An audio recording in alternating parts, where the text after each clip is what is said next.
As you explore the world of Albion online, you may encounter dungeon entrances that look like split rocks with orange light emanating from inside. These are corrupted dungeons. If you've ever wondered what corrupted dungeons are all about, keep watching for all the details. Corrupted dungeons are single-player instances that offer increased rewards compared to random solo dungeons. They can also be a great way to spend some time while you wait for your friends to log in, and they offer a fair venue for one-on-one PvP combat. You can voluntarily seek out PvP, or use a built-in mechanism to try and evade it if you prefer. But corrupted dungeons are not just about PvP.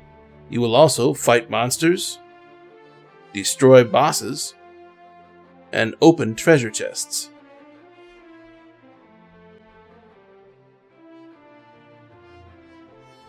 As you are battling through your corrupted dungeon, your dungeon may be invaded by a single enemy player, or it might not be.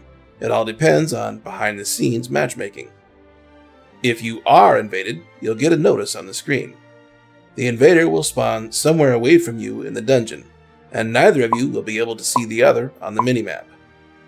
Since most monsters appear as red dots on the minimap and the region map, places without red dots are likely to be places where players have been. You and your opponent can use this knowledge to help locate or avoid each other. Demonic Watchers also spawn when you're invaded, to give away the location of any player who gets too close to them. Corrupted dungeons feature a variety of traps that can mess with you or your enemy.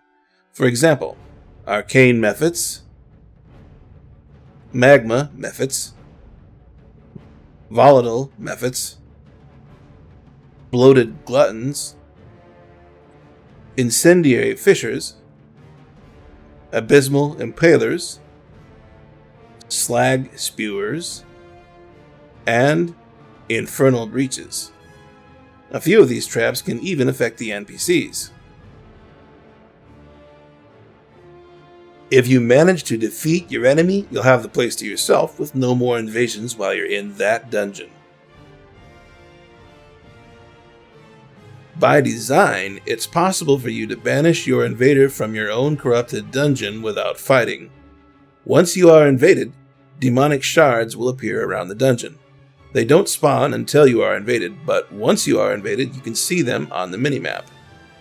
If you can attack and destroy 3 of these shards, your invader will be permanently ejected from the dungeon, and you'll have the place to yourself.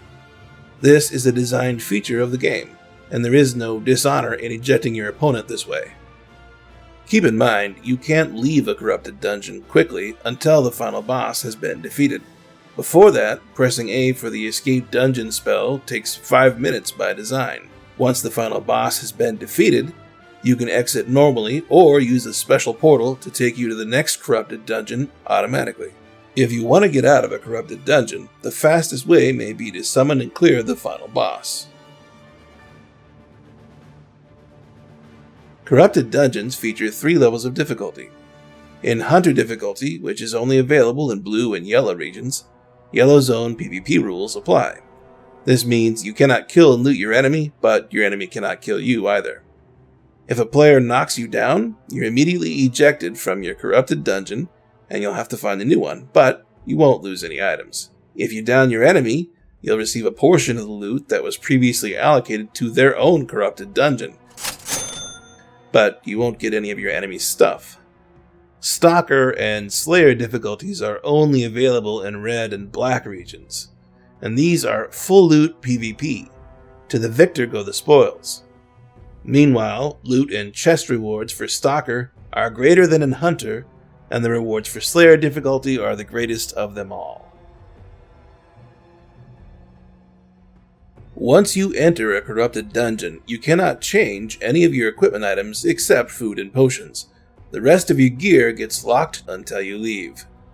Each level of difficulty has a minimum required average item power. For example, on Hunter difficulty, you have to have at least 800 IP to go in.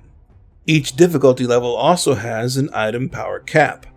For Hunter difficulty, there is a 900 IP soft cap with 90% reduction beyond that. For example, suppose you have 1000 average item power before entering a Hunter level corrupted dungeon. The moment you step inside, your IP is reduced. You keep the first 900, but the remaining 100 is reduced by 90% to just 10, giving you a total of 910 IP. For Stalker and Slayer difficulties, the IP caps are as follows.